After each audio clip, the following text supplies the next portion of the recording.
الشيطان الرجيم. بسم الله الرحمن الرحيم. ما شاء الله لا حول ولا قوة إلا بالله العلي العظيم. الحمد لله رب العالمين. الحمد لله كما هو أهله. الحمد لله رب العالمين. والعاقبة للمتقين والجنة للمؤمنين والنار للمعاندين.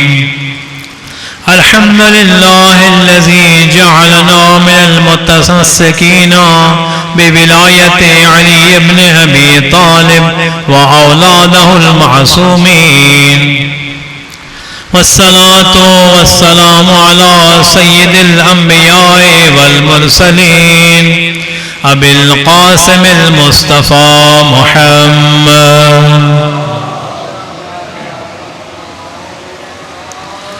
وعلى آله الطيبين الطاهرين المعصومين المنتجبين، سيما بقية الله في الأرضين. ولعنة الله على القوم الظالمين من الأول اليوم إلى أبد الآبدين. أما بعد، فقد قال الله تبارك وتعالى في كلامه المجيد: بسم الله الرحمن الرحيم. إنما وليكم الله ورسوله والذين آمنوا الذين يقيمون الصلاة ويؤتون الزكاة وهم راكعون. وقال الإمام الحسن العسكري عليه السلام: علامات المؤمن 5 صلوات.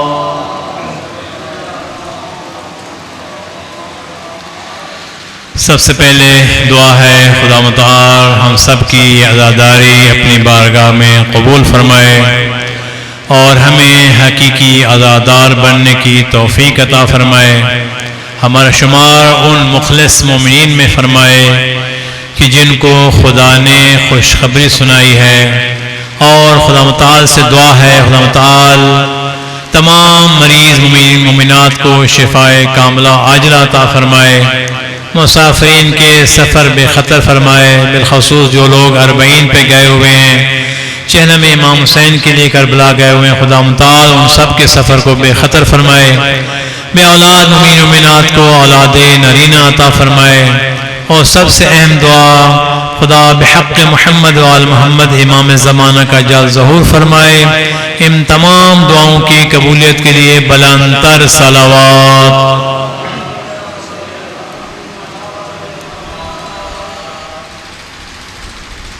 خدا متعال ہم سب کو توفیقات خیر میں اضافہ فرمائے.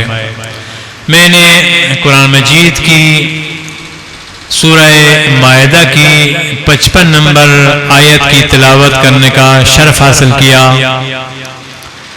جس میں خدا متعال ارشاد فرماتا ہے: انما ولیکم اللہ ورسولہ.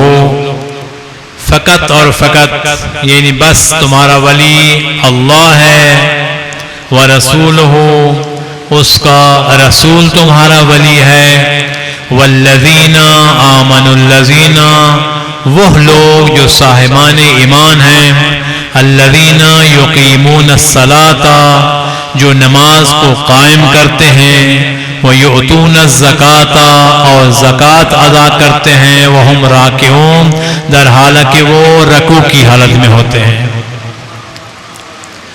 دوسرا میں نے فرمان پڑھا ہے حضرت امام حسن عسکری علیہ السلام کا صلوات پڑھا،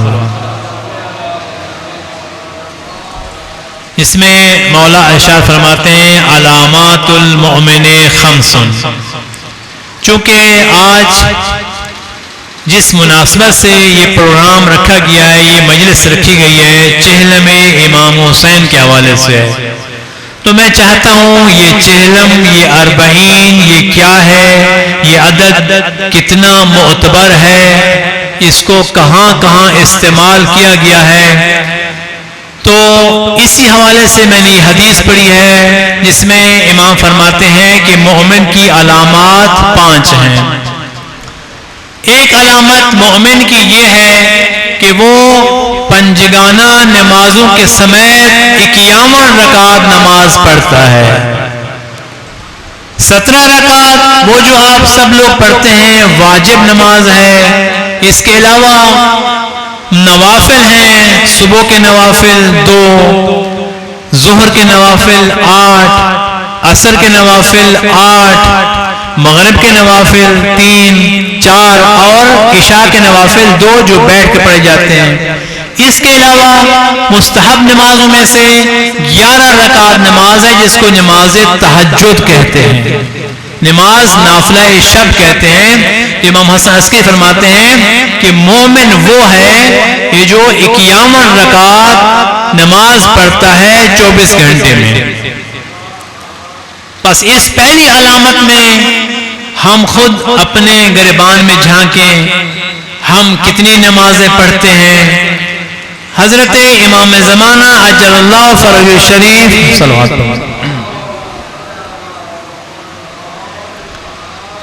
انہوں نے تاکید فرمائی ہے ظہر اور عصر کے نوافل کی، جو ہم میں سے اکثر لوگ بجا نہیں لاتے.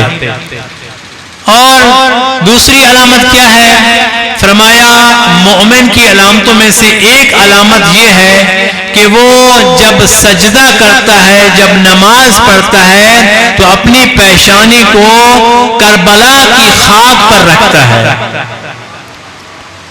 اس پر بھی فرمان سناتا جاؤں. حضرت امام جعفر صادق علیہ السلام سے کسی نے پوچھا مولا ہم نماز تو پڑھتے ہیں مگر نماز میں خیالات بہت آتے ہیں، حالانکہ آپ نے فرمایا ہے نماز وہ مقبول ہے جس میں انسان کے سارے خیالات سے ہٹ کر فقط توجہ نماز کی طرف ہو، اللہ کی طرف ہو، ہم کیا کریں؟ تو مولا نے ارشاد فرمایا کوشش کریں کہ اپنے خیالات کو فقط اور فقط نماز کی طرف لائیں، مگر جو شخص خاک شفا پر سجدہ کرتا ہے تو اللہ تعالیٰ اس کی نماز کو قبول کر لیتا ہے، چاہے اس میں خیالات بھی آ جائیں. تو جو لوگ کہتے ہیں، اعتراض کرتے ہیں کہ شیعہ تو کربلا کی مٹی کو سجدہ کرتے ہیں، ان کو بتلائیں ہم کربلا کی مٹی کو سجدہ نہیں کرتے، ہم کربلا کی مٹی پر سجدہ کرتے ہیں. اور کون سی علامت ہے مومن کی؟ ایک 51 رکعت نماز پڑھتا ہو، دوسرا سجدگاہ یعنی خاک شفا پر سجدہ کرتا ہو، تیسرا اپنے دائیں ہاتھ میں انگوٹھی پہنتا ہو. چوتھی علامت کون سی ہے؟ زیارت 40 پڑھتا ہو، یعنی چہلم کے دن روز 40 20 ماہ سفر کو مستحب ہے کہ زیارت 40 پڑھی جائے. یہ مومن کی علامات میں سے ہے کہ مومن وہ ہوتا ہے جس میں یہ علامات پائی جاتی ہیں. 5ویں علامت کون سی ہے؟ فرمایا کہ اپنی پنجگانہ نمازوں میں، چاہے وہ نماز بالجہر ہو چاہے وہ نماز بالاخفات ہو، اس سے کیا مراد ہے؟ یعنی صبح کی نماز اور مغرب اور عشاء کی نماز کو نماز بالجہر کہا جاتا ہے. اس میں واجب ہے کہ پہلی 2 صورتیں انسان بلند آواز سے پڑھے. واجب ہے جو دل میں پڑھے گا اس کی نماز درست نہیں ہوگی. اور جو ظہر اور عصر کی نمازیں ہیں اس کو حکم ہے کہ واجب ہے کہ انسان آہستہ آواز میں پڑھے. لیکن امام فرماتے ہیں مومن کی علامات میں سے ہے چاہے بالجہر نماز ہو چاہے بالاخفات نماز ہو، اپنی بسم اللہ الرحمن الرحیم کو بلند آواز سے پڑھے. یہ مومن کی علامات میں سے ہے. پھر میں تذکرہ کرتا چلوں جیسا کہ عرض کیا ہے، چونکہ یہ مجلس 40 کے لیے برپا ہوتی ہے، چہلم کی مناسبت سے برپا ہوتی ہے، سب سے پہلے یہ عدد 40، یہ چہل کا عدد، یہ 40 کا عدد، اس کی بہت زیادہ اہمیت ہے۔ سب سے پہلے دیکھ لیں حضرت موسیٰ علیہ السلام جو نبی تھے، انہوں نے 40 دن کوہ طور پر جا کر خدا سے ملاقات کرنے کے لیے 40 دن گئے، سینا کی وادی میں، پھر خدا نے ملاقات کی اور اس درخت سے وہ آواز پیدا ہو، اس لیے حضرت موسیٰ کو موسیٰ کلیم اللہ کہتے ہیں، اور انہیں 40 دن وہاں گئے، پھر خدا نے ان سے کلام کی۔ دوسرا، جب انسان کا مرحلہ دیکھ لیں، جب انسان کی پیدائش ہوتی ہے، جب نطفہ ٹھہرتا ہے، پھر علقہ بنتا ہے، پھر مضغہ بنتا ہے، پھر ہڈیاں چڑھتی ہیں، پھر اس پر گوشت چڑھایا جاتا ہے، پھر اس میں روح پھونکی جاتی ہے، یہ سارے مراحل کا فرق 40 دن کا ہے۔ یعنی نطفہ کے 40 دن بعد علقہ بنتا ہے، علقہ کے 40 دن بعد مضغہ بنتا ہے، مضغہ کے 40 دن بعد ہڈیاں بنتی ہیں، ہڈیوں کے 40 دن بعد گوشت چڑھتا ہے، گوشت کے 40 دن بعد اس میں روح پھونکی جاتی ہے۔ اور پھر 40 کا عدد کہاں کہاں استعمال ہوا ہے؟ حضرت پیغمبر اکرم صلی اللہ علیہ وآلہ وسلم، صلوات پڑھیں، 40 سال کی عمر میں اعلان نبوت فرمایا، یہ 40 کا عدد ہے۔ یہ نہیں کہ نبی بنے تھے 40 سال کے بعد، نہیں، نبی تو اس وقت تھے، خود پیغمبر فرماتے ہیں کہ میں تو اس وقت بھی نبی تھا جب آدم پانی اور مٹی کے درمیان ابھی مجسمہ بھی نہیں بنا تھا، وہ اس وقت نبی تھے، لیکن اعلان نبوت جو کیا تھا وہ 40 سال کی عمر میں کیا تھا۔ پھر 40 کا عدد کہاں کہاں استعمال ہوا ہے؟ توجہ فرمائیں، حضرت امام جعفر صادق علیہ السلام، صلوات پڑھیں، بڑی بہترین حدیث ہے، توجہ فرمانا، فرماتے ہیں کہ جب انسان 40 سال کا ہو جائے، پھر اس کو زیادہ احتیاط کرنی ہے کہ کہیں ایسا نہ ہو کہ اس کے خیر پر شر غالب آ جائے۔ آپ پوچھیں گے اس سے کیا مراد ہے؟ امام نے یہ کیا فرمایا ہے؟ امام یہ فرمانا چاہتے ہیں 40 سال تک انسان وہ جوانی کے جو ہے وہ نشے میں ہوتا ہے، دنیا کماتا ہے، لیکن 40 سال کے بعد انسان کی نیکیاں زیادہ ہونی چاہیے، نیکیاں کا غلبہ ہونا چاہیے برائیوں پر۔ بس یہاں 40 کا عدد بیان کیا گیا۔ پھر 40 کا عدد بیان کرتا ہوں، کیا حضرت امام جعفر صادق علیہ السلام ارشاد فرماتے ہیں، صلوات پڑھیں، من اصبح 40 یوما، جو کیا مخلصا للہ، جو 40 دن اپنے آپ کو اللہ کے لیے خالص کر دیتا ہے، تو اللہ تعالیٰ کیا کرتا ہے؟ اللہ تعالیٰ اس کے منہ پر جو ہے وہ حکمت کے چشمے روانہ کر دیتا ہے۔ پھر 40 کا عدد ہے، فرمایا کہ جو شخص ایک لقمہ حرام کھاتا ہے 40 دن تک اس کی دعا قبول نہیں ہوتی۔ پھر فرمایا جو شخص ایک گھونٹ شراب کا پیتا ہے اللہ تعالیٰ 40 دن تک اس کی نماز قبول نہیں کرتا۔ اگر توبہ کرنے سے پہلے دنیا سے چلا جائے تو وہ مسلمان نہیں مرے گا، یہودی اور عیسائی اور کافر مرے گا، وہ مسلمان ہو کر نہیں مر سکتا۔ پھر فرمایا جو 40 دن تک لقمہ حلال کھاتا ہے اللہ تعالیٰ اس کے دل کو نورانی قرار دے دیتا ہے۔ بس کیا اہمیت ہے 40 کے عدد کی، بس توجہ فرمائیں، لقمہ حلال کی بہت زیادہ اہمیت ہے۔ لقمہ حرام اگر ایک لقمہ بھی کھائے گا 40 دن تک دعا قبول نہیں ہوتی۔ دوسرا میں نے کون سی آیت تلاوت کی ہے؟ سورہ مائدہ کی 55 نمبر آیت، وہ سورت جو قرآن مجید میں 5ویں نمبر پر ہے۔ اگرچہ یہ آیات اور یہ سورت پیغمبر کے آخری ایام میں نازل ہوئی ہے، لیکن یہاں پر قرآن کی ترتیب کے لحاظ سے اس کا 5واں نمبر ہے۔ اس کی کل آیات 120 ہیں۔ اس سورہ جو سورہ قرآن مجید کی ہیں اور جو رکوع ہیں اور جو سپارے ہیں، یہ اللہ کی طرف سے 30 سپارے نہیں ہیں، پیغمبر کی طرف سے نہیں ہیں، بلکہ قاری قرآن نے انسان کی آسانی کے لیے اس کو 30 جز میں تقسیم کیا ہے۔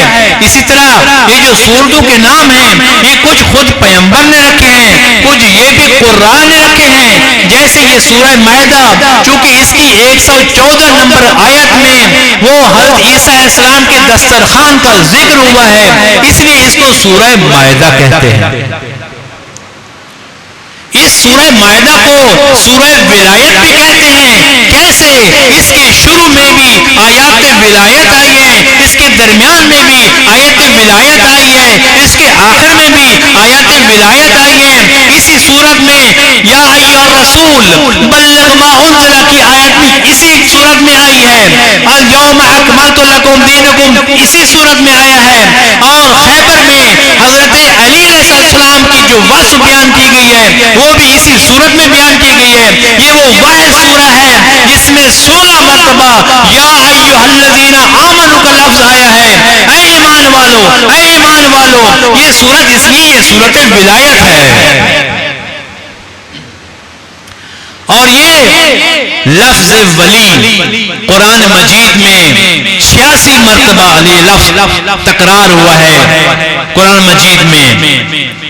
اور جیسا کہ عرض کیا یا ایھا الذین آمنوا 16 مرتبہ فقط اسی سورہ میں آیا ہے۔ اس سورت کی تشریح کرتا چلوں، اس سورت میں خدا کیا بیان کرنا چاہتا ہے؟ خدا کلمہ حسر لاتا ہے، انما، اس کا مطلب ہے فقط اور فقط، بس اور بس، صرف اور صرف۔ اس کا معنی ہے انما کا حسر کر دیا ہے۔ خدا کیا بیان کرنا چاہتا ہے؟ اس کی 55 نمبر آیت میں انما ولیکم اللہ، اے لوگو سب سے پہلے تمہارا ولی اللہ ہے۔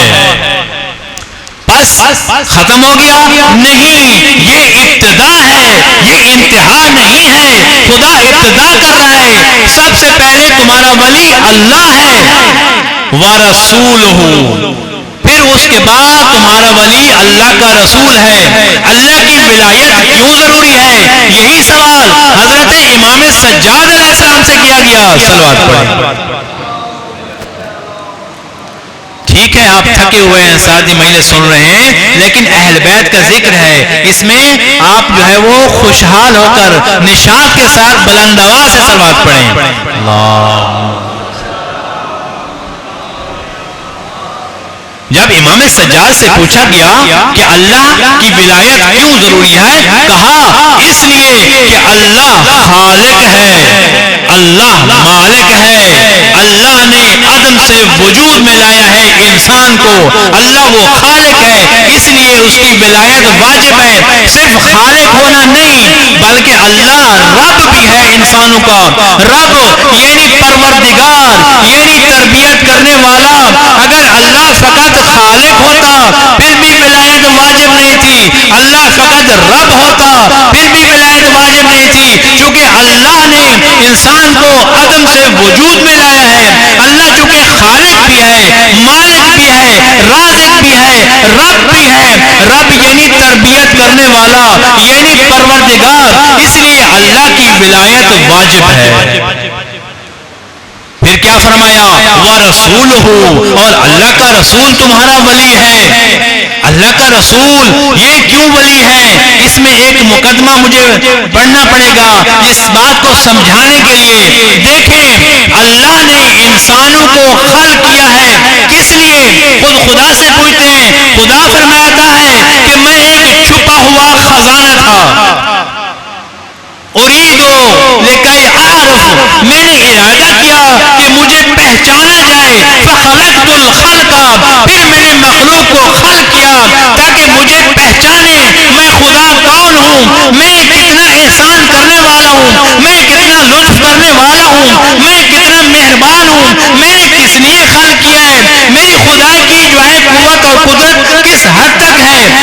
انسانوں کو خلق کیا. پھر جب انسانوں کو خلق کیا اب اللہ وہ ہے جو زمان و مکان سے بالا تر ہے. انسان وہ ہے جو زمان و مکان کی قید میں ہے. اب وہ اللہ جو ہمارا ولی ہے, وہ اللہ جو ہمارا رب ہے, وہ اللہ جو ہمارا پروردگار ہے, اللہ نے ہمیں خلق کیا ہے تاکہ اللہ کی معرفت حاصل کی جائے. ہم مخلوق ہیں, ہم گناہ گار ہیں, ہم کیسے اللہ تک پہنچے؟ اللہ کون ہے؟ جو زمان و مکان کی قید سے بالا تر ہے. ہم زمان و مکان کی قید میں ہیں, یہ کیسے ہو سکتا ہے؟ دیکھیں اب میں آپ کو آسان تر کروں. اب میں یہاں پر آیا ہوں, کچھ لوگوں کو میں نہیں پہچانتا. ان کو معرفت کے لیے, ان کے ساتھ رابطے کے لیے ایسا ہوگا جب ان کے ساتھ رابطہ رکھوں گا, جب میں نہ ان کو ملوں گا نہ وہ مجھے ملیں گے, مجھے کیسے ان کی معرفت ہوگی, مجھے کیسے پہچان ہوگی؟ جب رابطہ ہوگا. اب ہمارا رابطہ خدا سے کون کرائے گا؟ بس ایسی مخلوق, ایسی عظیم ہستیوں کی ضرورت ہے جو زمان و مکان کی قید سے بالا تر, زمان و مکان کو چیر کر اس خدا تک پہنچ جائیں, اس عرش تک پہنچے, اس کرسی تک پہنچے, اس لوال ہم تک پہنچے, اس بیت المعمور تک پہنچے.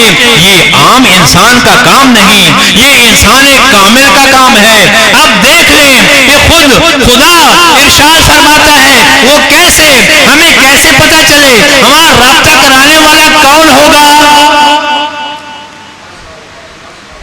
توجہ ہے میری طرف. یہ خود خدا پھر قرآن میں ارشاد فرماتا ہے. آپ نے سنے ہوئے واقعات, شب معراج کا واقعہ دیکھ لیں. شب معراج میں پیغمبر کہاں گئے تھے؟ معراج پر گئے تھے. کس کی ملاقات کے لیے؟ اللہ تعالیٰ کی ملاقات کے لیے. ساتھ کون تھا؟ فرشتوں کا سردار حضرت جبرائیل تھے. جب پیغمبر معراج پر جانے لگے, کیوں میں یہ واقعہ عرض کر رہا ہوں؟ چونکہ جو لوگ کہتے ہیں کہ معراج پہ پیغمبر گئے تھے, واقعاً گئے تھے, آج ان کی باتیں سننے کو ملتی ہیں. ہمارے علماء, اہل سنت کے علماء سب یہ ذکر کرتے ہیں پیغمبر کو وہاں یہ چیز بتایا گئی, یہ حکم دیا گیا, ہم کلام ہوئے. ہم یہ پوچھنا چاہتے ہیں وہ خدا جس جو اللہ کائنات کا خالق اور مالک اور رب ہے, جب پیغمبر معراج پر جاتے ہیں اور خدا کیا ارشاد فرماتا ہے؟ فدنا فتدلى قاب قوسین او ادنا. جب پیغمبر معراج پر جا رہے تھے, چوتھے آسمان پر پہنچتے ہیں, بیت المعمور پر پہنچتے ہیں, ادھر جبرائیل جو فرشتوں کا سردار ہے وہ وہاں رک جاتا ہے. پیغمبر آگے بڑھ جاتے ہیں. پیغمبر فرماتے ہیں اے جبرائیل تم اوپر کیوں نہیں آتے؟ سب کے آپ کے سنے ہوئے واقعات ہیں. تو جبرائیل کہتے ہیں کہ اے اللہ کے رسول, اس سے آگے میں ایک قدم بھی آؤں گا تو میرے پر جل جائیں گے. پس وہ رسول جاتے ہیں کہاں؟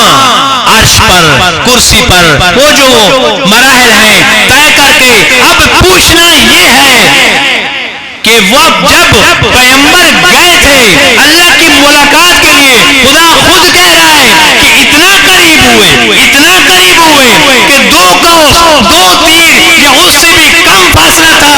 اس کم فاصلے کو ہم اور آپ نہیں جانتے, یا خدا جانتا ہے یا مصطفیٰ جانتا ہے. پھر کیا ہوا؟ فقط ملاقات کر کے آگے نہیں, وہاں کلام ہوئی, لمبی چوڑی ملاقات ہوئی. بس یہ بتلائیے کہ وہاں خدا نے کس لہجہ میں بات کی تھی؟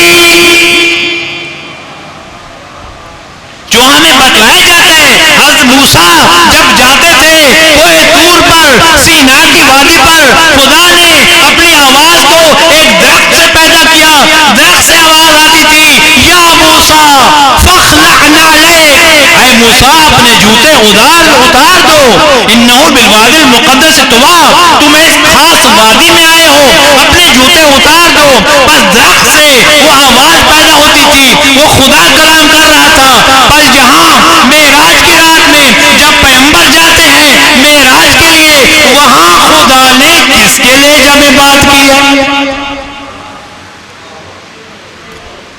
سب اہل سنت کی تفاسیر میں موجود ہے. انہوں نے لکھا ہے کہ اس شب میں خدا نے مولا علی کے لہجے میں کلام کی تھی.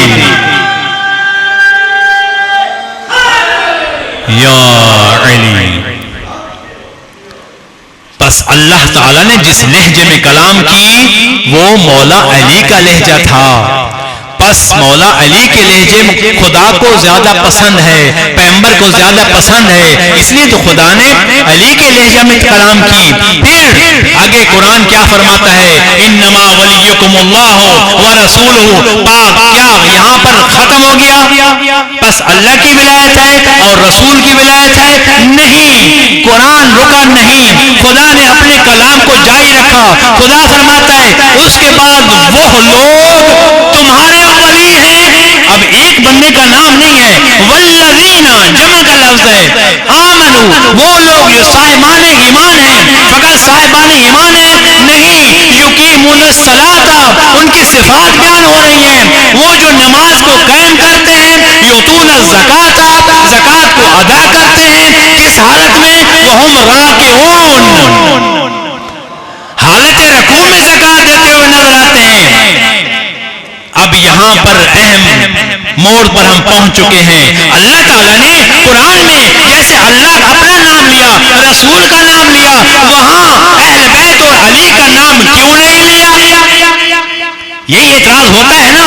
کبھی سوچا ہے خدا نے یہ نام کیوں نہیں لیا؟ اگر نام نہیں لیتا تو ہم پر واضح ہو جاتا, مسلمانوں پر واضح ہو جاتا کہ وہ دوسرا اور تیسرا ولی کون ہے. لیکن اللہ نے صفات ایسے بیان کی ہیں کہ ان صفات کا مظہر فقط اہل بیت ہو سکتے ہیں, ان کے علاوہ اور کوئی نہیں ہو سکتا. بس وہ لوگ جو حالت رکوع میں زکات دیتے ہوئے نظر آئے ہیں. اب آ جائیں, وہ سائل کون تھا, وہ سوالی کون تھا؟ وہ اہل سنت اعتراض کرتے ہیں کہ تم لوگ تو شیعہ کہتے ہو کہ جب علی علیہ السلام ایسے نماز میں مگن ہوتے تھے, ایسے نماز میں محو ہوتے تھے اللہ کے تعالیٰ کے ساتھ کہ ان کو ہوش نہیں ہوتا تھا. اگر ان کے پاؤں سے تیر بھی نکالا گیا تو مولا کو پتہ نہیں چلا.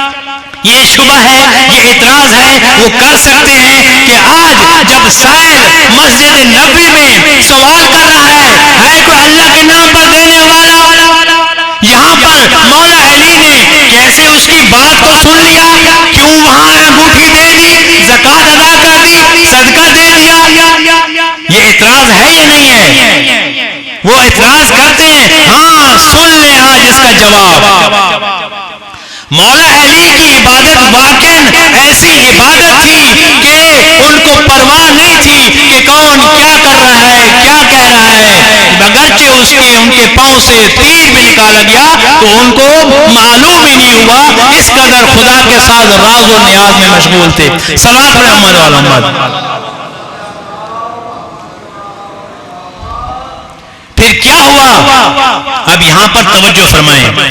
ایک چھوٹا سا مختصر تمہیدیہ, اگر آپ جو ہے وہ پریشان نہ ہوں, اسی کی تائید کے لیے دیکھیں سورہ یوسف بہترین سورتوں میں سے ایک سورت ہے جہاں پر یوسف کا واقعہ بیان کیا گیا. میں مفصل واقعہ نہیں پڑھتا, فقط اس کلام کی تائید کے لیے وہ جملے پڑھتا ہوں. پھر کیا ہوا جب یوسف علیہ السلام کی جب مصر کی عزیز مصر کی بیوی پر یہ الزام لگایا گیا کہ تو بادشاہ کی بیوی ہے, تو ایک غلام پر عاشق ہو گئی ہے, تجھے کیا ہو گیا؟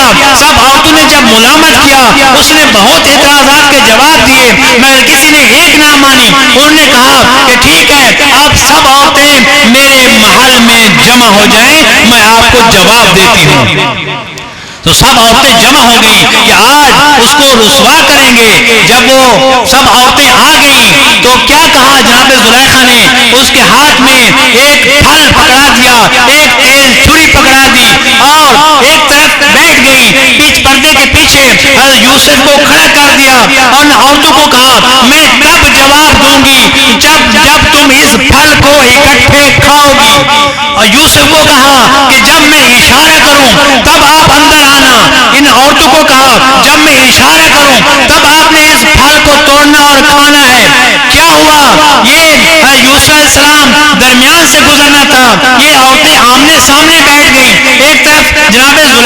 کرسی پڑی ہے، اور جب حضرت یوسف کو بلانے لگی، ان کو اشارہ کیا کہ تم پھل کھانا شروع کر دو۔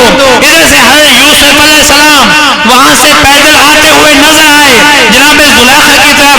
جب عورتوں نے حضرت یوسف کے جمال کو دیکھا، اس قدر محو ہو گئی، قرآن خود کا فرماتا ہے قطعنا ایدیہن، بجائے اس کے کہ وہ پھل کو کاٹتی اپنی انگلیوں کو کاٹ دیا۔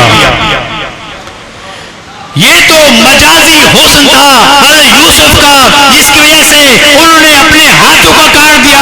وہ علی جو حقیقی حسن الہی کی زیارت کر رہے تھے، وہ کیسے متوجہ ہوتے کہ پاؤں سے تیر نکالا جا رہا ہے۔ علی کی عبادت وہ عبادت تھی، معرفت کے اس درجے پر تھے۔ یہ آپ کی اور میری عبادت یہ کیا ہے جو ہم نماز پڑھتے ہیں؟ یہ نماز جب مولا علی اگر پڑھیں تو یہ ان کے لیے گناہ ہے۔ آپ لوگ حیران ہو گئے، کیوں؟ ان الحسنات ان الابرار حسنات، جو عام لوگوں کی نیکیاں ہیں وہ کیا ہیں؟ سیئات عند المقربین، وہ جو اللہ کے ولی ہیں ان کے نزدیک یہ برائیاں ہوتی ہیں، گناہ ہوتے ہیں۔ کیوں؟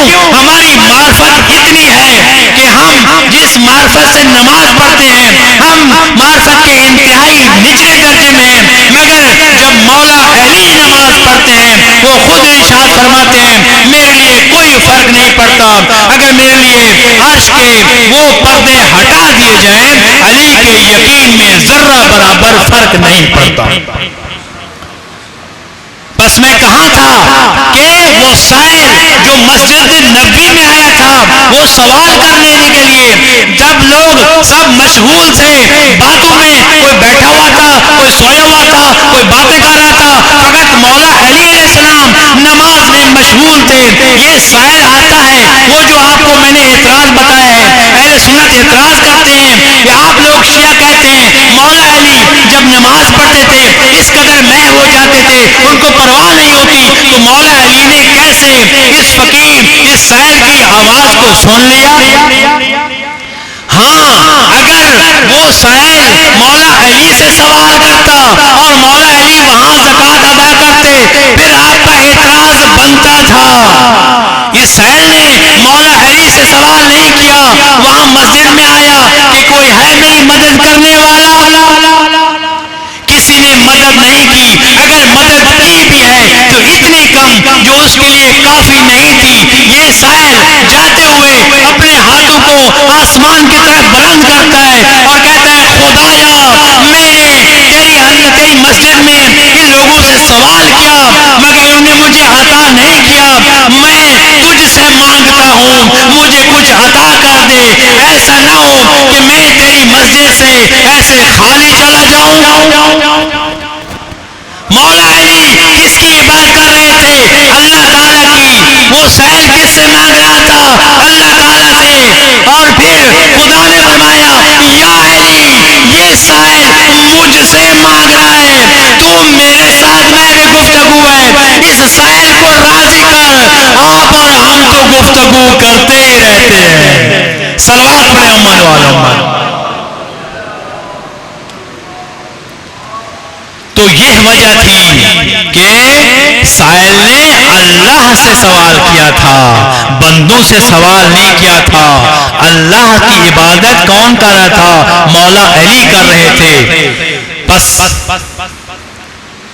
یہ کس مناسبت سے مجلس ہے؟ چہلم امام حسین کے حوالے سے میں کچھ امام حسین کا بھی ذکر کرتا چلوں تاکہ عبادت مکمل ہو جائے۔ دیکھیں امام حسین علیہ السلام وہ جرأت، شرافت، حیا کا پیکر، مظہر الہی، اللہ کی صفات کا مظہر، وہ مولا حسین۔ یہ جب آیت کا ترجمہ کیا تھا نا کہ کون کون اللہ کے ولی ہیں، اس آیت میں خدا متعال نے کوئی تاکید بیان نہیں کی، یعنی اللہ نے اپنے لیے بار بار ولی کا ذکر نہیں کیا، بس اس ولی سے مراد وہی مراد ہے جو اللہ کے لیے ہے، وہی مراد ہے جو پیغمبر کے لیے ہے، وہی مراد ہے جو علی اور اولاد علی کے لیے ہے۔ بس آج کا سوشل میڈیا پر بیٹھنے والا شخص تو کہہ سکتا ہے کہ ہمارے لیے اللہ کافی ہے، لیکن اللہ نے قرآن مجید میں اپنی ولایت کے علاوہ رسول اور ائمہ کی ولایت کو بھی بتلایا ہے کہ سب سے پہلے ولی میں ہوں، بس جو چیز اللہ سے مانگنی ہے مانگ سکتے ہیں، رسول سے مانگنی ہے مانگ سکتے ہیں، علی سے مانگیں گے مانگ سکتے ہیں، چونکہ یہ اللہ کے بعد سب سے بڑے ولی وہ پیغمبر اور اولاد آل علی، علی اور اولاد علی ہیں، بس چاہے آپ یا علی مدد کہیں، چاہے آپ یا رسول اللہ مدد کریں، چاہے آپ یا اللہ مدد کہیں، مدد مل جائے گی، مگر دل میں ولایت ائمہ چہارہ معصوم کی ہونی چاہیے۔ جو شخص بغض علی رکھ کر یا اللہ مدد کہتا ہے، اللہ مدد بھی نہیں کرے گا اور ساتھ لعنت بھی بھیج دے گا۔ اہل بیت کی ولایت ضروری ہے، جس طرح اللہ کی ولایت ہے، اللہ کی ولایت کا تکملہ ہے، تب کامل ہوتی ہے اللہ کی ولایت جب اہل بیت کی ولایت کا اقرار کیا جائے۔ یہ میں نہیں کہہ رہا، چلے جائیں آپ خراسان کا واقعہ، امام رضا علیہ السلام کا واقعہ آپ کو یاد ہوگا۔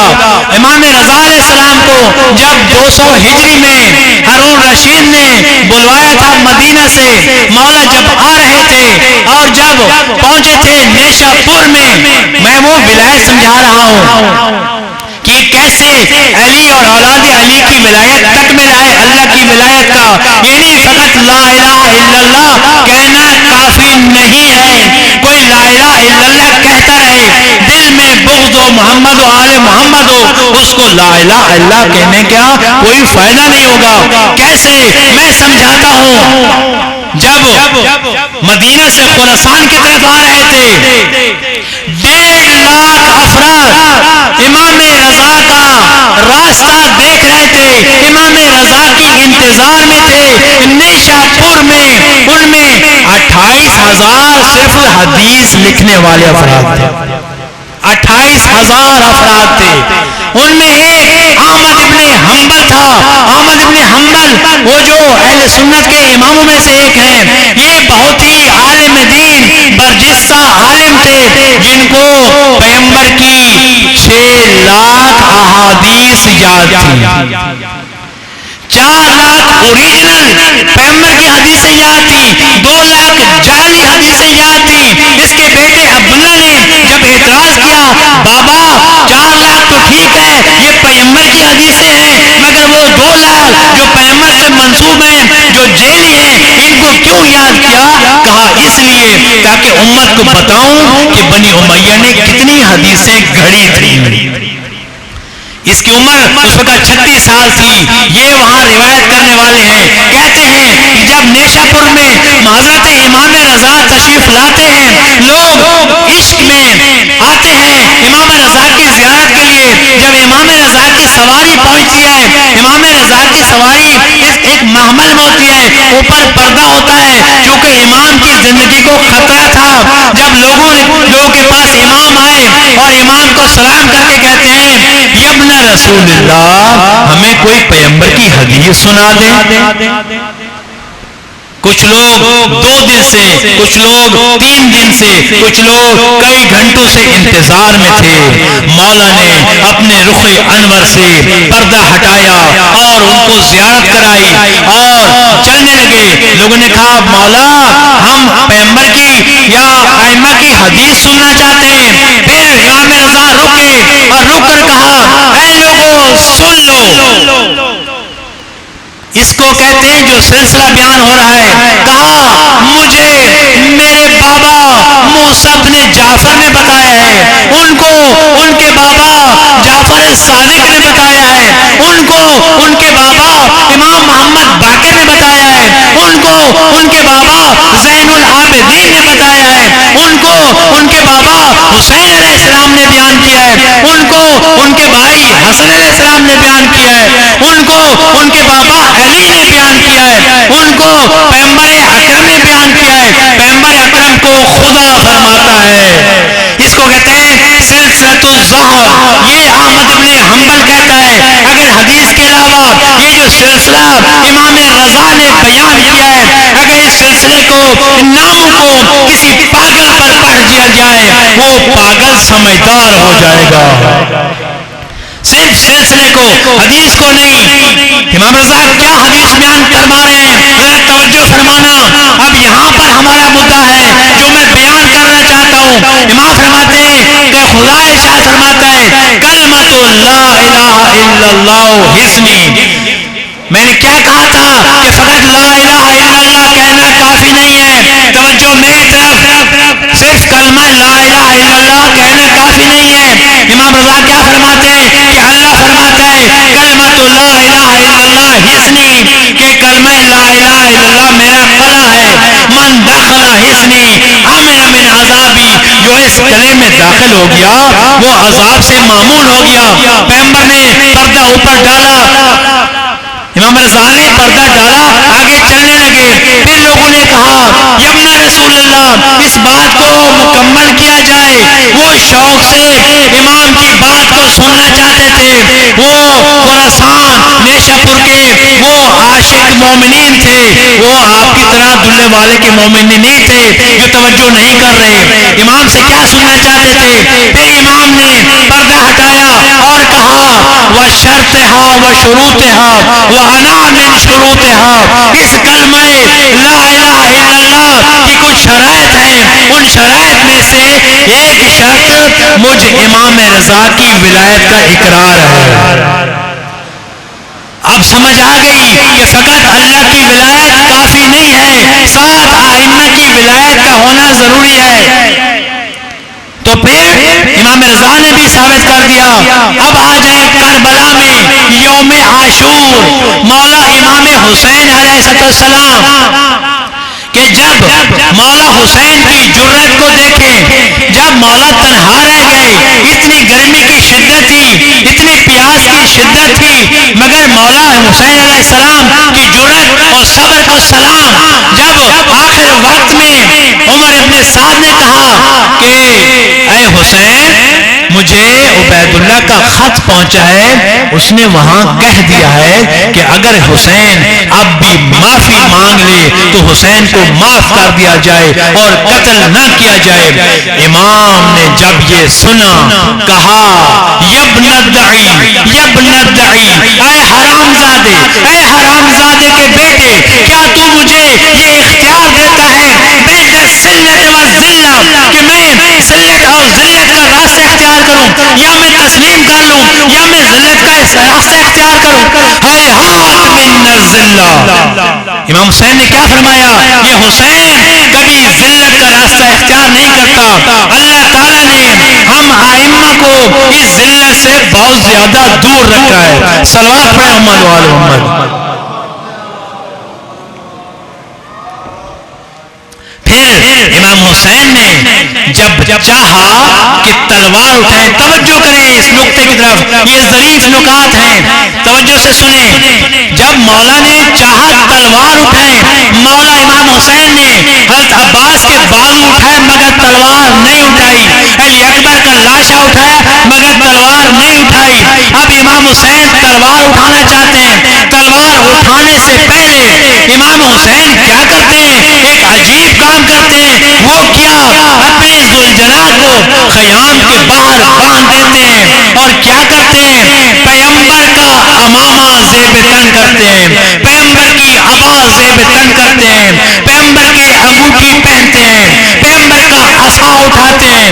پیغمبر کی ناکہ پر سوار ہوتے ہیں. وہ ناکہ جو اسی کام کے لیے لائے تھے. امام حسین کربلا میں توجہ فرمانا امام حسین اس ناکہ پر سوار ہو کر پیغمبر کی تشبیہ بن کر آتے ہیں قوم اشقیاء کی طرف. ایک آخری خطبہ دیتے ہیں. پیغمبر نے جب امام حسین نے وہ خطبہ دیا خطبہ دینے کے بعد قوم اشقیاء پر سناٹا چھا گیا.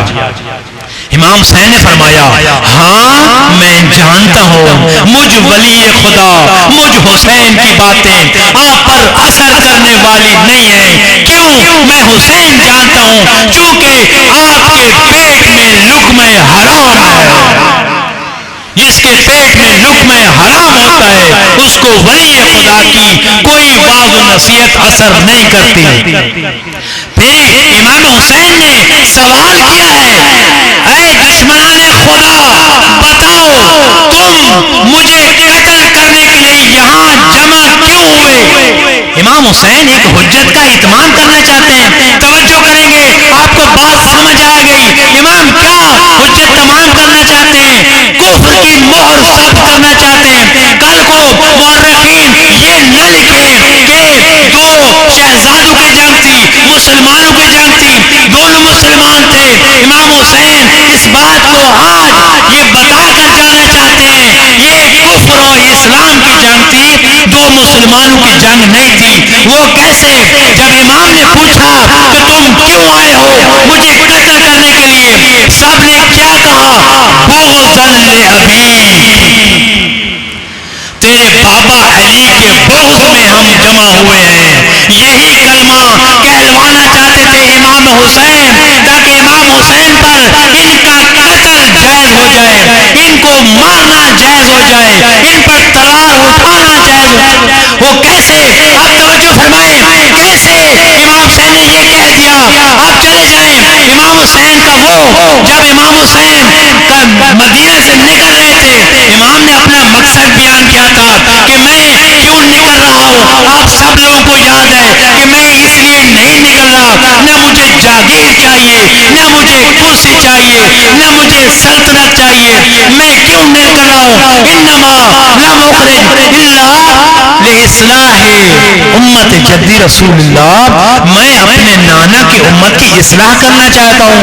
وان امر بالمعروف وانہا عن المنکر، میں امر بالمعروف نہی عن المنکر کرنا چاہتا ہوں. وان حسیرہ جدی وابی، میں امت کو اپنے جد اپنے نانا کی سیرت اپنے بابا کی سیرت پر چلانا چاہتا ہوں. توجہ فرمانا اس بات کی طرف کہ امام حسین کربلا میں بھی وہی سیرت جد وہ برپا کرنا چاہتے ہیں. اب میں نے وہاں کیا عرض کیا ہے، لوگوں نے کیا کہا تھا؟ بغضاً لأبی، تیرے بابا علی کے بغض کی خاطر ہم تجھے قتل کرنے کے لیے یہاں جمع ہوئے ہیں. اب سن لیں آخری بات. ایک پیغمبر کا صحابی ہے جس کا نام بریدہ ہے، وہ اس کو کس نے ذکر کیا ہے؟ اہل سنت کے بہت بڑے علامہ طبرانی، جس کو یہ سب اہل سنت مانتے ہیں، جو 400 کتاب کو لکھنے والا ہے. ایک کتاب میں وہ ذکر کرتے ہیں ایک دن بریدہ پیغمبر کے پاس آتے ہیں، یا رسول اللہ آپ ہر روز مولا علی کی ولایت، مولا علی کی تعریف کرتے ہیں، فضائل بیان کرتے ہیں، ان کے لیے فضیلتیں بیان کرتے ہیں، مگر میں بریدہ کے دل میں کبھی کبھی علی کا بغض آ جاتا ہے، کینہ آ جاتا ہے، حسد آ جاتا ہے، میں کیا کروں؟ یہ سننا تھا پیغمبر نے، پیغمبر کا رنگ سرخ ہو گیا، سردیوں کا موسم تھا، پیغمبر کے ماتھے پر پسینہ آ گیا. یہ بریدہ اپنا سر جھکا کر بیٹھ گیا کہ اب پیغمبر کیا کرتے ہیں. یہ سوچ رہا تھا کہ پیغمبر کیا کرتے ہیں، مگر پیغمبر خاموش. اس نے سر اٹھایا، جب دیکھا کہ پیغمبر غصے میں، کہا یا رسول اللہ مجھ سے غلطی ہو گئی، مگر پیغمبر خاموش. تھوڑی دیر کے بعد کہتا ہے یا رسول اللہ میں نے گناہ کر دیا، یہ کہہ کر کہ میرے دل میں کبھی علی کے لیے بغض اور حسد آتا ہے. پیغمبر خاموش، پیغمبر کا غصہ بڑھتا جا رہا ہے. یہ بریدہ بھی پریشان ہو گیا، میں کیا کروں، میں کیا کر بیٹھا، اگر پیغمبر مجھ پر ناراض ہو گئے میں نے کیا لیا. یہ کہتا ہے یا رسول اللہ اپنا ہاتھ بڑھائیے، میں دوبارہ آپ کے ہاتھ پر اسلام لانا چاہتا ہوں. سمجھے میری بات کو، یہ کہ جو علی کے لیے بغض رکھتا ہے وہ کفر اختیار کرتا ہے، اس کو دوبارہ پیغمبر کی بیعت کرنی پڑتی ہے، رسول کا کلمہ پڑھنا پڑتا ہے. اس وقت پیغمبر نے دیر نہیں کی، اپنا ہاتھ بڑھایا، بریدہ نے اپنا ہاتھ بڑھایا اور پیغمبر نے اسلام کی دعوت دی، دوبارہ اس کو کلمہ پڑھایا. اب سمجھ گئے میری بات. ادھر امام حسین نے کیا کہا کہ کیوں قتل کرنا چاہتے ہیں؟ کہا بغض النبی، بس جو علی کا بغض رکھتا ہے وہ مسلمان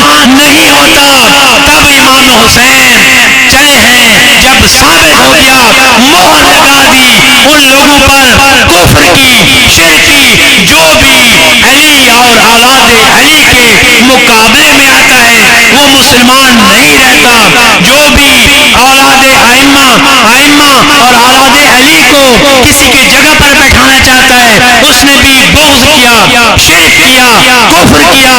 بس پھر امام حسین پر جب ثابت ہو گیا، جب انہوں نے اقرار کر لیا کہ تیرے بابا علی کا بغض ہے، اس وقت امام حسین واپس آتے ہیں، اپنے ذوالجناح پہ سوار ہوتے ہیں. روایت کے الفاظ ہیں کہ جناب مرحوم علامہ بحرانی کہتے ہیں کہ مجھ سے یہ حل نہیں ہو رہا کہ کیا بتاؤں کہ کیا مولا علی کی جرأت زیادہ تھی، شجاعت، یا آج امام حسین کی شجاعت اور جرأت زیادہ ہے.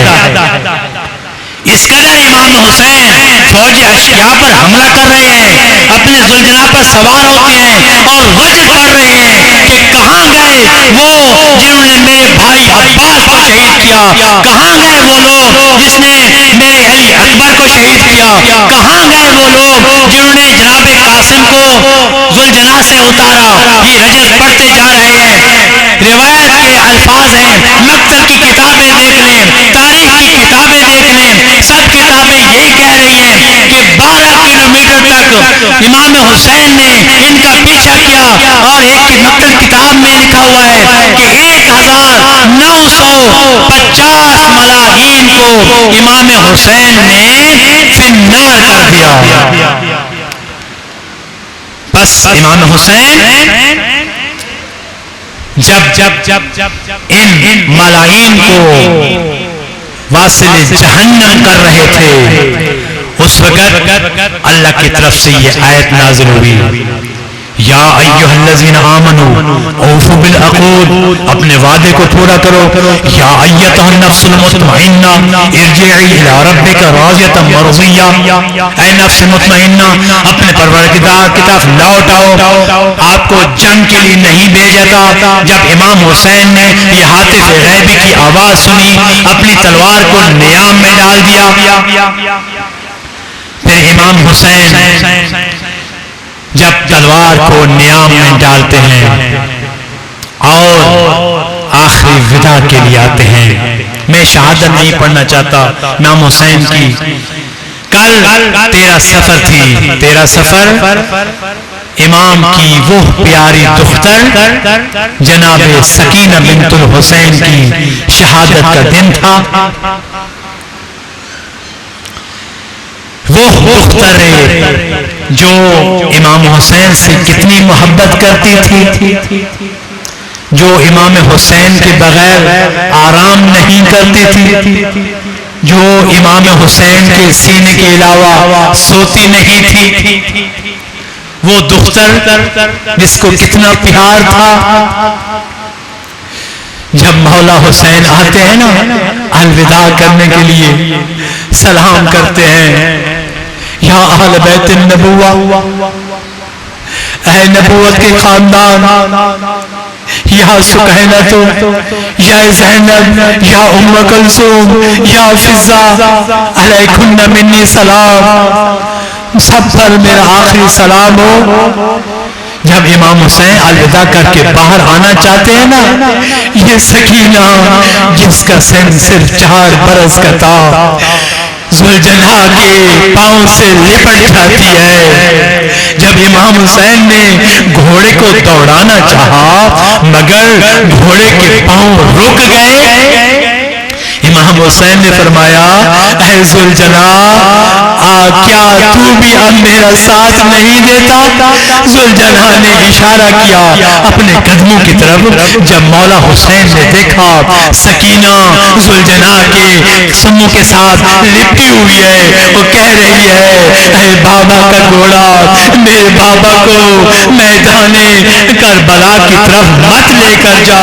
میں صبح سے دیکھ رہی ہوں جو بھی جاتا ہے وہ واپس نہیں آتا. جب امام حسین نے دیکھا ذوالجناح سے نیچے اترتے ہیں، اپنی سکینہ کو گود میں لیتے ہیں، پیار کرتے ہیں، کتنی دیر تک پیار کرتے رہتے ہیں، سکینہ کو سمجھاتے ہیں، بیٹا سکینہ میں اب مقتل کی طرف جانا چاہتا ہوں، یہ دشمن انتظار میں ہے، دشمن یہ نہ سمجھیں کہ حسین یہ چلے گئے ہیں، یہ مقتل کی طرف نہیں آنا چاہتے، یہ شہادت سے ڈر رہے ہیں۔ مگر سکینہ نے جب نہ مانا، امام حسین نے ایک ایسی بات کہی جس سے جناب سکینہ جلدی سے بابا کی گود سے اتر کر نیچے بیٹھ گئی۔ کیا کہا امام حسین نے؟ کہا سکینہ تم جانتی ہو میں نے تجھے اللہ سے کیوں مانگا تھا؟ کہا نہیں بابا۔ کہا سکینہ میں نے نماز تہجد میں اللہ سے دعائیں کی تھی، مجھے ایسی بیٹی عطا کر جو مجھ سے پیار کرے، میں اس سے پیار کروں، وہ مجھ سے بغیر نہ رہ سکے، میں اس کے بغیر نہ رہ سکوں۔ میں سکینہ میں نے اللہ سے تجھے اس لیے مانگا تھا تاکہ آج کے دن جب اللہ کا دین بچانا ہے، جب میں شہید ہوں گا اللہ کا دین بچے گا، تمہیں تماچے لگیں گے، تمہیں تم پر ظلم ہو جائیں گے، تمہارے ظلم چھینے جائیں گے۔ اے سکینہ میں نے اس لیے مانگا تھا کہ اے سکینہ تو صبر کرے گی، اگر سکینہ اگر تو آج مجھے نہیں جانے دے گی، یہ اللہ کا دین یہ ہے وہ مکمل نہیں ہوگا، اللہ کا دین یہ دوبارہ زندہ نہیں ہوگا۔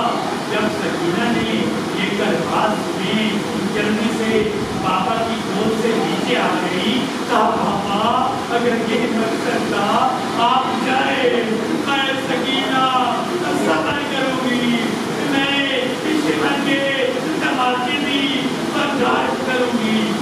کیا یہی نہیں سکینہ پر کتنے ظلم ہوئے؟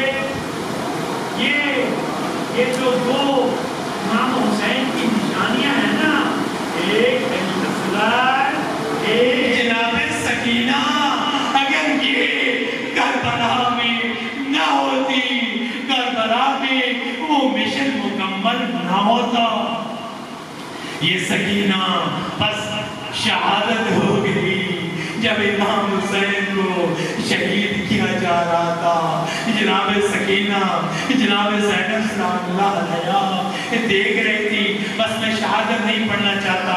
شہادت کے بعد جب 11ویں کی شب تھی، شام غریبہ کی شب تھی، جناب سکینہ جب سب بچے سو گئے، ان بجھتے ہوئے باقی بچ گئے، وہ بچے جب سو گئے، آپ کو پتا ہے نا سکینہ کو نیند کب آتی تھی؟ سکینہ بابا کے سینہ پر سوتی تھی، اس کو بابا کے سینہ کے علاوہ کہاں چین آتا تھا؟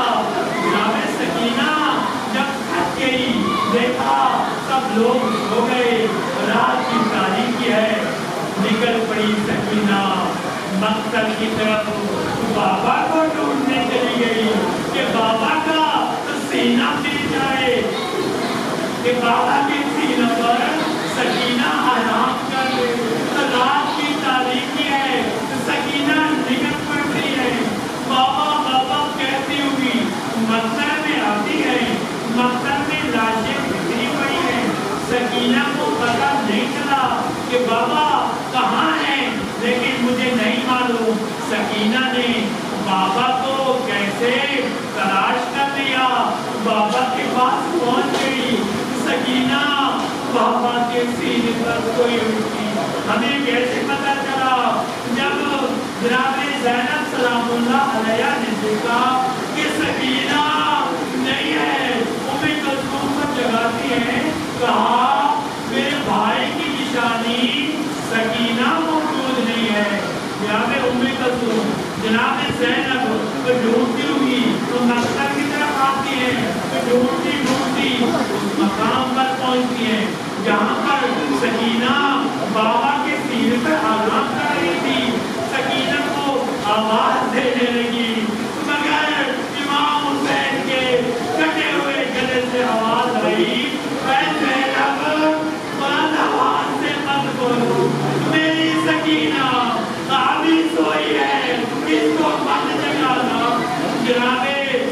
جناب زینب نے انتظار کیا تو جب سکینہ کی نیند کھلی، سکینہ بیدار ہوئی، جناب سکینہ کو اٹھایا، پہلا سوال یہی کیا، اے سکینہ رات کی تاریکی تھی اور جو لاش کو پہچانا جاتا ہے، کسی کو پہچانا جاتا ہے وہ سائے سے پہچانا جاتا ہے، تیرے بابا کا ساتھ تو موجود نہیں تھا، تم نے کیسے پہچانا کہ تیرے بابا یہاں پر ہوا ہے؟ کہا ہاں ربی امان، جب میں نکلی تھی میں نے دیکھا مجھے کچھ نظر نہیں آیا، میں نے اپنے بابا کو پکارا، کہا یا آبدا آج میرے بابا سکینہ مجھے ڈھونڈ رہی ہے، میں کٹے ہوئے گھر سے آواز آئی، بنیا بنیا الیا الیا، اے میری سکینہ تیرا بابا ادھر سویا ہوا ہے، میں بابے کی آواز پر وہ بابے کی طرف چلی گئی، میں نے یہاں بابے کے سینے کو خراش کر دیا، یہی تھا نہیں کیا سکینہ کو فقط شمع عاشور سناتے لگے تھے؟ نہیں میرے دوستوں، میرے بھائیوں، میرے بزرگوں، سکینہ کا مسائل بہت سخت مسائل ہے، یہ مجھے معلوم نہیں کہ سکینہ کے مسائل ہمارے دلوں پر اثر کیوں نہیں کر رہے؟ یہ سکینہ کیا کیا؟ جب سکینہ وہ قافلہ جب کربلا سے روانہ ہوتا ہے نا، کہاں جاتا ہے؟ کوفہ کی طرف، جب کوفہ کو 12 محرم کو پہنچتا ہے، میں مقصد کرتا ہوں کہ بہت مقصد ہے، پھر کیا ہوا؟ یہ سکینہ جب شام کی طرف یہ قافلہ روانہ ہوا، پھر کیا ہوا؟ تو سکینہ کی کیا حالت تھی؟ سکینہ کو کیسے لے جایا گیا؟ جب سواریوں پر معمر کے بغیر وہ سواریاں جب آل بیت کے خانوادہ کو بٹھایا گیا جن پر معمر نہیں تھے، جب سکینہ کو زینب نے اپنے ساتھ بیٹھانا چاہا، مگر شمع کا وہ بغض جو حسین علیہ السلام سے تھا، کہا نہیں زینب سکینہ کو الگ سوار کریں گے۔ کیا آپ یہ تصور کر سکتے ہیں کہ سکینہ 4 سال کا سن ہے، اس پر اس اونٹوں پر کوئی بلان نہیں ہے؟ کہا اے شمر یہ سکینہ تو معمر میں بھی گر سکتی ہے، کیا سکینہ علیحدہ بیٹھ سکتی ہے؟ مگر شمر نے کہا میں اس کا بندوبست کر لوں گا۔ کیا کیا؟ سنیں گے اے مومنو سکینہ کی مسائل، سنیں گے اس کمینے نے کیا کیا؟ سکینہ کو اونٹ پر بیٹھایا، سکینہ کی 2 ٹانگوں کو اونٹ کے نیچے سے باندھ دیا، سکینہ تڑپ بھی رہی تھی، سفر بھی کر رہی تھی، مگر ایسا ایسا جب اونٹ بھاگتے تھے وہ رسی کمزور ہو گئی، سکینہ کی وہ ٹانگیں زخمی ہو گئی، وہ رسی کمزور ہو گئی۔ رات کا وقت تھا، ایک جگہ پر حسین کا نیزہ جس پر حسین کا سر سوار تھا وہ نیزہ رک گیا۔ جب دیکھا گیا کہ یہاں کاروان آدھی رات کو رک رہا ہے، شمر نے کہا نیزے والوں کو کیا میں نے نہیں کہا تھا کہ یہاں نہیں رکنا؟ کہا ہم کیا کریں؟ امام حسین کا نیزہ آگے حرکت نہیں کرتا۔ شمر نے کہا میرے پاس علاج ہے، یہ کمینہ یہ کیا کرتا ہے، ایک تازیانہ اٹھاتا ہے، جاتا ہے امام سجاد کی پیٹھ پر ظلم کرنا شروع کرتا ہے۔ امام سجاد کی پیٹھ زخمی ہے، خون بہنا شروع ہو جاتا ہے۔ امام سجاد نے اس کو نہیں روکا، امام حسین کی اس نیزے والی اس پر جس پر نیزے کر امام حسین کا سر سوار تھا، کہا بابا بتا سکتے ہیں آپ کے رکنے کی وجہ کیا ہے؟ امام حسین کے لب گویا ہوئے، کہا سجاد بیٹا تم نہیں جانتے میری بیٹی سکینہ جنگل میں گر گئی ہے۔ پھر امام سجاد جاتے ہیں دوڑتے ہوئے سکینہ کی طرف۔ جب زینب نے یہ سنا کہ سکینہ محمد سے گر گئی ہے، جناب زینب نے اونٹ کے بیٹھنے کا انتظار نہیں کیا، جناب زینب نے اپنے ہاتھ کو اونٹ سے گرا دیا۔ زینب کلثوم اس کا سکینہ کی طرف جاتی ہیں۔ اب سنیں گے جب وہاں جھاڑیوں میں دیکھتے ہیں کہ سکینہ ایک خاتون ہے جس کے سر پر چادر ہے، آنکھوں پر چادر ہے، سکینہ ایک خاتون کی گود میں آرام کر رہی ہے۔ جناب زینب پوچھتی ہیں اے خاتون آپ کون ہیں؟ یہ سکینہ تو کسی کی گود میں آرام نہیں کرتی۔ کہا زینب مجھے پہچانو، میں تیری ماں زہرا ہوں جو تیرے ساتھ ساتھ چل رہی ہوں۔ یہ سکینہ اگر میری گود میں آرام نہیں کرے گی تو کس کی گود میں آرام کرے گی؟ بس سکینہ کو اٹھایا، سکینہ کو لے کر آتے ہیں اور جناب زینب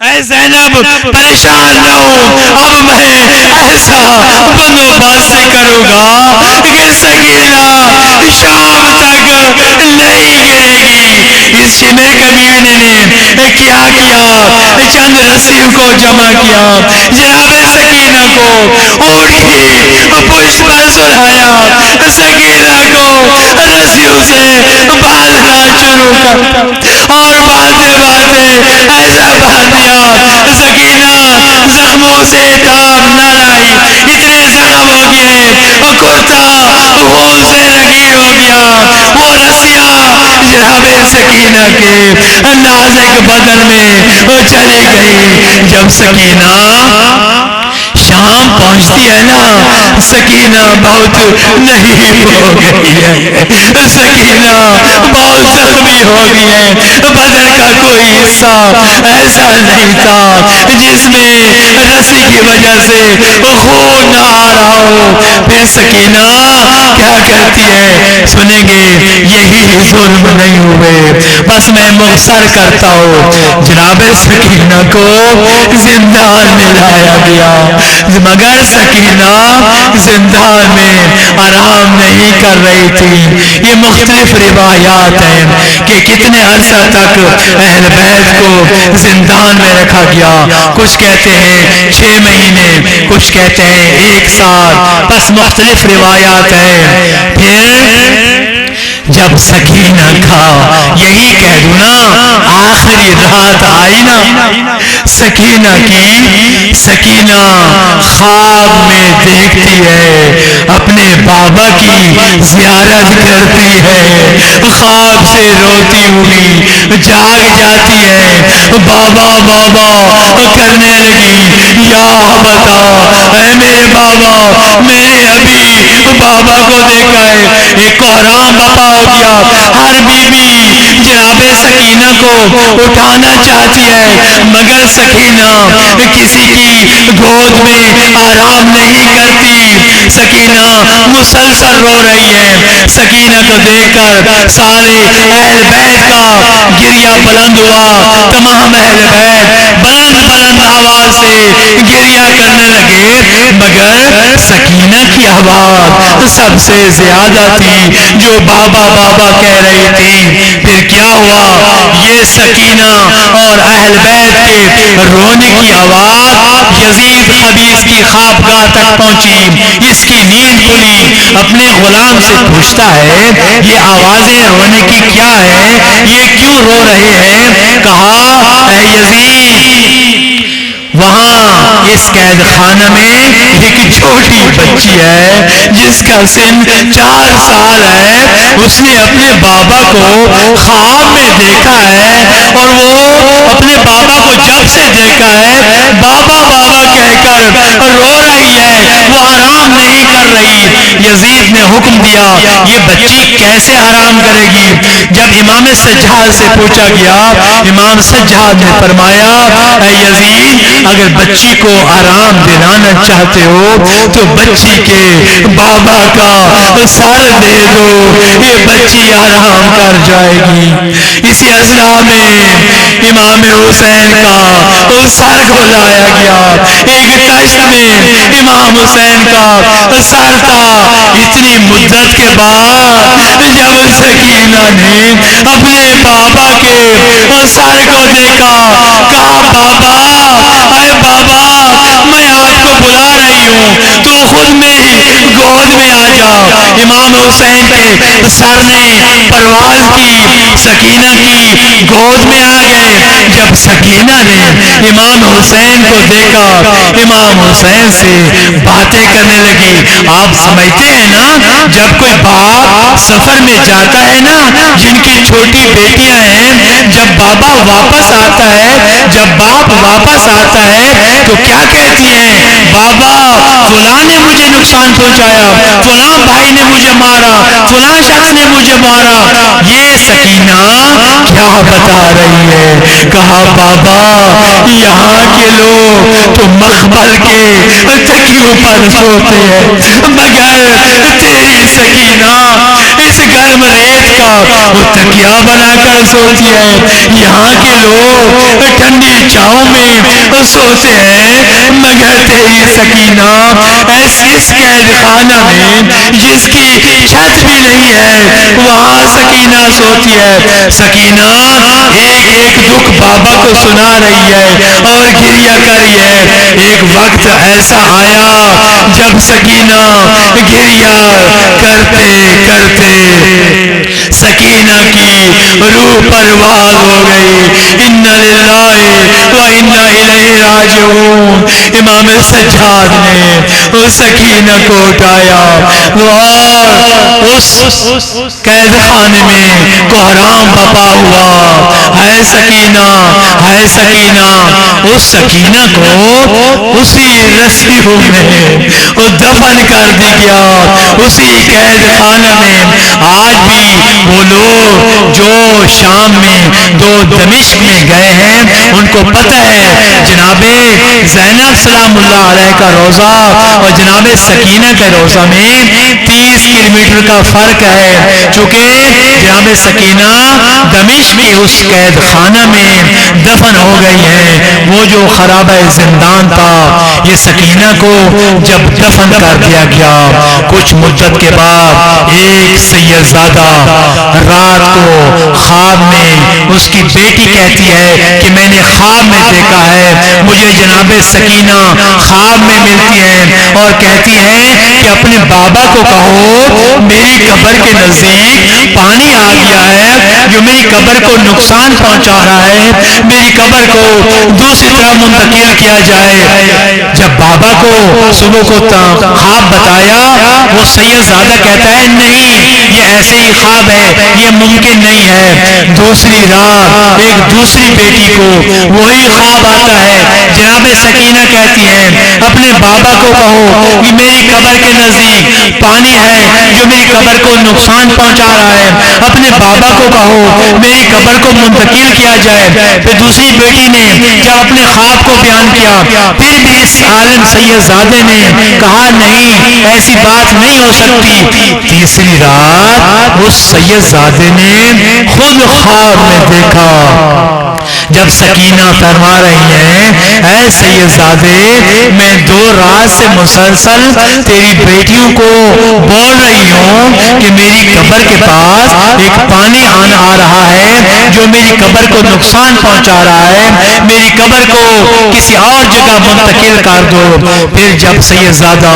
رات کی تاریکی ہے، جب خواب سے بیدار ہوتا ہے، روتا ہوا آتا ہے، سر پر پیٹ رہا ہے، وہاں کچھ سیدانی کو، کچھ سادات کو، کچھ خواتین کو اکٹھا کرتے ہیں اور اس قبر کو کھودنا شروع کرتے ہیں۔ جب قبر آخری مراحل میں پہنچتی ہے، یہ مرد حضرات چلے جاتے ہیں، اپنی خواتین، اپنی بیٹی کو کہتے ہیں اب تم لوگ جاؤ، ہم جناب سکینہ کے جسد مبارک کو ہاتھ نہیں لگا سکتے، دیکھ نہیں سکتے۔ جب یہ بیبیاں اس قبر کی تاریکی تک پہنچتی ہیں، جب جناب سکینہ کو دیکھتی ہے، سکینہ اس زخمی حالت میں، اور رسیوں کی حالت میں، جب وہ کرتا خون آلودہ اپنے سر پر ماتم کرتی ہوئی کہتی ہے بابا تم نے یہ تو بتایا تھا کہ سکینہ کو زندان شام میں دفن کر دیا گیا تھا، مگر یہ نہیں بتایا تھا کہ سکینہ کو کس حالت میں دفن کیا گیا تھا۔ الا لعنت اللہ علی القوم الظالمین فسيعلم الذين ظلموا أي منقلب ينقلبون۔